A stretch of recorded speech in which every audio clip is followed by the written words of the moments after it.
What is going on, everybody, and welcome back to another episode of the Criterion Corner. This is the segment on my channel where I talk about films in the Criterion collection or that are currently streaming on the Criterion channel. And I'm very excited to discuss the movie I'm going to be talking about today because it is directed by Jonathan Glazer. And if you have been following me for a while now, recently I released a Criterion Corner episode that I discussed Jonathan Glazer's film Sexy Beast, which was his first movie. I am a huge fan of Under the Skin. And recently I did a review for Jonathan Glazer's newest film, The Zone of Interest, and honestly, he's 3 for 3 for me. Just an absolutely incredible filmmaker who has made movies in a wide variety of genres. There are elements of his filmmaking style that you can pull in each one of his films, but all 4 of his movies are drastically different. And the film I'm going to be discussing today immediately hooked my attention solely because of what the plot of the film is. It was super interesting to me, very thought-provoking, unsettling, and uncomfortable as well. I feel like this is one of those movies when I discuss our society nowadays gets so stirred up by certain films where they don't necessarily take a step back to be like, okay, this movie is trying to explore a topic and be thought-provoking. Most people will watch material and think solely if subject matter is taboo or uncomfortable that it's trying to promote those things. And I just get really irritated that it's so hard for people to be able to watch challenging cinema and kind of like step back and think about it. And I was watching this movie and just thinking about like, what would people say if this was released now? And I'm really looking forward to telling you about it today. And the movie I'm going to be discussing is Birth. Birth is directed by Jonathan Glazer. It took Anna 10 years to recover from the death of her husband, Sean, but now she's on the verge of marrying her boyfriend, Joseph, and finally moving on. However, on the night of her engagement party, a young boy named Sean turns up, saying he is her dead husband reincarnated. At first, she ignores the child, but his knowledge of her former husband's life is uncanny, leading her to believe that he might be telling the truth. So, as I said, I was very excited to watch this movie because I thought the subject matter was fascinating, and this movie was incredible. It is thought-provoking, it is incredibly sad, it's disturbing, it's uncomfortable, and somehow it's one of Jonathan Glazer's most straightforward films narratively. I'd say this and Sexy Beast for general audiences are probably the 2 films that are the easiest to get into as far as like the way the narrative structure is presented compared to Under the Skin or The Zone of Interest, which are much more experimental art house films that take a lot more risks. And the narrative structure isn't necessarily linear comparatively to these other 2 movies. And I was kind of surprised by that. With this type of subject matter, I thought maybe Glazer would go hyper experimental with some of it, but it's very straightforward, but it's incredible. I was blown away by this movie, and I'm really excited to tell you about it today. So at the beginning of the film, we're hearing this monologue where this character, Sean, is giving a speech somewhere. We don't actually see it, we just hear him talking, and he's asked a question about reincarnation, and he essentially says, I don't know if I believe that, whatever.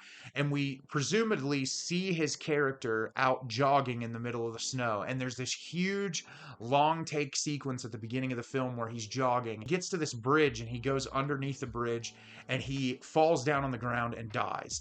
And it cuts to 10 years later and we're introduced to Anna, played by Nicole Kidman. And she is engaged to Joseph, played by Danny Huston, and the 2 of them are about to be married.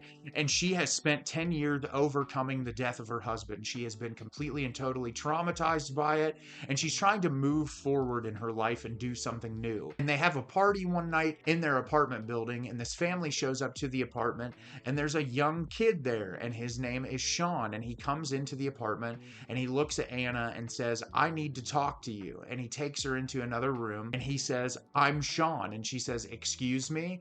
And she said, I'm your husband, Sean. And she kind of looks at him in a way that is just like she's laughing it off, and she doesn't really believe it. She's like, okay, what are you doing, kid? Like, what are you trying to get from me? And he says, don't marry Joseph. And eventually she has him leave the house. Well, he keeps showing up, and every time she interacts with Sean, he gives new information that is deeply personal about the 2 of their lives while they were married. It starts to make her think that this could actually be her husband reincarnated, and the entire movie is Anna trying to decide whether or not this young child is her reincarnated dead husband, and how that impacts her life, how that impacts her emotionally, and how that impacts the people around her that also knew Sean. So like I said, this movie was phenomenal. For starters, the performances in this are fantastic. Nicole Kidman is such an incredible actress, and in this movie, she does so much in scenes of quiet solitude where we're just fixated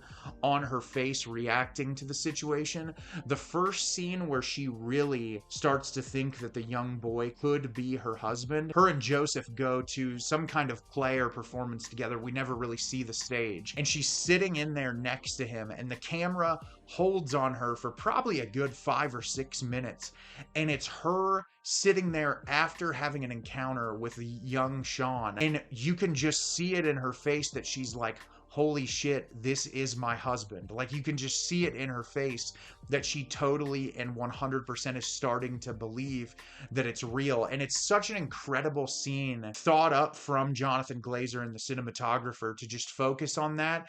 But the performance element from Nicole Kidman is incredible. Cameron Bright, who plays the young Sean in this, for a child actor, does a really fantastic job. And I feel like there's a lot being asked of him, because this is a really complex subject, like having a young 10-year-old kid come to you and say, hey, I'm your reincarnated husband, and also knowing like intimate details about your sex life and all of these different things. It had to be tough for a young kid to do this role, and he nails it perfectly. I think the scenes of dialogue that he does in this movie feel very real. And what I love about it is a kid in that situation is like getting these memories and these thoughts, supposedly, of this person's life. And you can just kind of feel like a timidness, but also a confidence in the way that he's delivering this. Like, I know I'm your husband, but there's also like, he's a kid confronting these adults, and you can sort of feel that. And he gets more confident as the time goes on. And I was just really impressed with that performance. Everyone else in the film does a really great job. There's a lot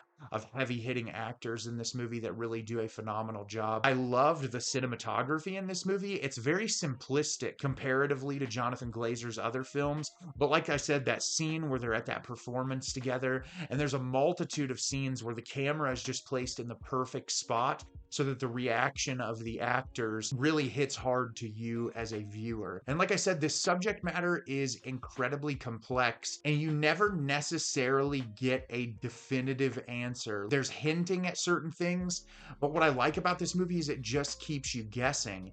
And what I was so impressed with this movie is how just deeply traumatic and sad it is, because you're watching Nicole Kidman's character, who has spent 10 years of her life trying to move on, and she sees this young kid, and at first she just kind of blows it off, and then she starts to believe it. And then like she has these moments where you can just see, like, if this is my husband, how am I supposed to live not being with him? He was the love of my life. Like, why would I want to continue living with someone else if I could be with this person? But it's a 10-year-old kid. And you can just see the sorrow and the true hurt. And just so many people in this world have lost people that they love at too young of an age. And I think, you know, this is obviously through a husband and wife lens, but I think if you lost someone, this concept of, if you lost someone and someone came up to you and said, hi, I'm the person you loved and I'm back, like, you're probably going to do the same thing that this character does. You're going to be like, I don't believe that. But if they start revealing incredibly intimate information that other people would never know, how would you react? Like, what would your guttural reaction be? I think a lot of people would respond similarly to the way Nicole Kidman's character does. And that's what I loved about this movie, is it was so deeply human. Despite the really complex subject matter, I think the way that Jonathan Glazer examines it is very realistic to how a person would act if they were confronted with this,